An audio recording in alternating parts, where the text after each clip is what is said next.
ዴታ አሻራ ምናምን ሊይዙበት ነው ያን ነገር የተጠቀሙት። ስለዚህ ዝም ተብሎ ሜዳ ላይ ተጥሎ ነው የሚካሄደው። አትሊስት ይሄ ሰው ማለት የሀገር ሀብት ነው፣ የኢትዮጵያ ልጅ ነው፣ ታላቅ ነገር እየሰራልን ያለ ጀግና ነው። ደሙ ሜዳ ላይ እንዲፈሰው ማለት ነው። ቢያንስ የቀበሌ ቤት ብቻ ሲፈርስ ነው እንዴ የሚታጠረው? የደሃ ቤት ሲፈርስ ነው ዞር በል የሚባለው? አትሊስት ይሄ ህዝብ አዝኖ ነው እንዲህ እየተሯሯጠ ያለው። ትንሽ ሰውን ገለል አድርጎ ማጠር ይቻላል። አካባቢውን አጥሮ የሚሰሩትን ነገር በጥናት ማድረግ ነው። ይሁን ጥሩ ነው አደረጉ፣ ይዘው ሄዱ። ጓንት ሜዳ ላይ ብትንትን ተደርጎ ምን ማለት ነው? አንደኛ እና በጣም የሚያሳዝን የሚያሳፍር ነገር ነው የሆነው። እርግጠኛ ነኝ ሰው ነው የገደለው ይሄን ሰውዬ፣ ማንም አይደለም። ምክንያቱም የተማረ ሰው ምሁር ሰው ራሱን አያጠፋም። ጀግና ራሱን አያጠፋም። ስመኘው ራሱን አላጠፋም፣ ራሱን አላጠፋም። ሰነፍሰው ራሱን ያጠፋል አብዛኛው፣ እሱ ራሱን አላጠፋም።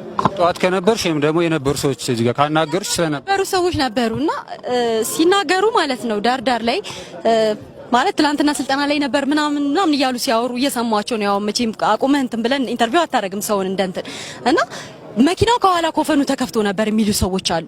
ኮፈኑ ማለት እንዲህ ክፍት እንደነበረና ድምጽ ሲሰሙ ልጆች እዚህ ጋር ሳይክል ምናምን የሚነዱ ልጆች ምናምን ነበሩና ጠጋ ብለው ያያሉ ይመስለኛል። ከዛ በኋላ በጊዜው በሩ ተከፍቷል ማለት ክፍት ነው፣ በሩ እንደተከፈተ ነው እንግዲህ እዛች ጋር ሲሰማ የነበረው ገብቷል። እና አትሊስት ያንን ነገር እንግዲህ ፖሊሶች ማድረግ ያለባቸውን ነገር በራሳቸው መንገድ ማድረግ አለባቸው ብዬ አስባለሁ። ሲቀጥል ያሳዝናል፣ በጣም ነው ያዘንነው። አዝነናል፣ በጣም ነው የምናዝነው። ባንዲራ ዝቅ ብሎ ሊውለበለብለት ይገባል። የሀገር ሀብት ነው። ያሳዝናል፣ በጣም ነው የሚያሳዝነው። ህልሙን አይቶ ጨርሶ ቢያልፍ ምንም አልነበረም። ያሳዝናል። የተማረ እውቀት ያለው ጭንቅላት ያለው እዚህ ሀገር ላይ መኖር አይችልም ማለት ነው። ይሄ